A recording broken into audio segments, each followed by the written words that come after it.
قسە و باسەکەم لەسەر یەکێک لەو چالاکیانەی کە لە ڕۆژی نوێمان و بەنیازە لەسەر تەختەی شانۆ بێگومان نمایش بکرێت. ئەویش یەکێکە لەو شانۆیانی کە پاش ساڵانێکی زۆر لە نمایشکردن کە وەستاوە بێگومان خاتوگەزەیەکێکە لەو هونەرمەندە شانۆکارانەی کە بێگومان هەرێک لێ مازانین کە خاوەنێکی ئەزمموی زۆرە لە بواری شانۆ و هەروە سینەما و دراماشە ئەوەی کە هەمیشە خاتوگەزی پێوە ناسرێتەوە کە ئەوەیە یەکێکە لە خاتونە هەرە چالاکەکانی سەرشانۆ. لە ئێستا پەرفۆرمانسێکی هونەری تایبەت بە 4 خانمە هونەرمەند کە بێگومان وەکو ئاماژەم پێکرد دوای دابڕانی ساڵانێکی زۆر خاتوگەزە لە ئێستاە لەگەڵ سێ لە شانۆکاران و یەکێک لە موزیسیانە هەرە جوانەکانی نێودنیای موزیک کوردی کەویش خاتونەوژینە واروە هەریەک لە ئەکتەران خاتو میدیا واروە خاتو شیلانیش لەگەڵ خاتو گەزیزە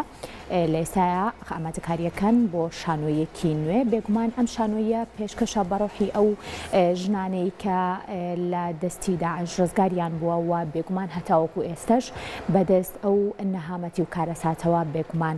ئەناڵێنن. هونەرمەندانی دیار گەزیزە و میدیا و شیلان و نەوژین لە پێرفۆرمانسێکدا لە سلێمانی پێکەوە پەیامێکە گەیەنن. گەزیزە عومەر لە نوێترین کاریدا کە لە نووسین و دەرهێنانی خۆیەتی دووبارە بە بینەرەکان یەگاتەوە، بەڵام ئەم جارە لە پەیامێکی نوێدا و لەسەر پرسێکی گرنگی نەتەوەی کورد کە ژنانی ڕزگار بووی دەستی داعشە کارەکات و هاوکاتە لەگەڵ هەفتەی بەرەنگاربوونەوەی توند و تیژی ڕۆژی نوێی ئەم مانگە لە تەلاری هونەر نمایشی دۆزەخێک بوو دەبینن. ئەم نمایشە نوێترین بەرهەمی تیپی شانۆی هاوڕێیانی گەزەیە بە هاوکاری بەڕێوەبەرەتی گشتی ڕۆشنبیری و هونەر و بەسەرپەرشتی بەشی جێندەری نووسینگەی قوبات تاڵەبانی جێگری سەرۆکی حکوومەتی هەرێمی کوردستان.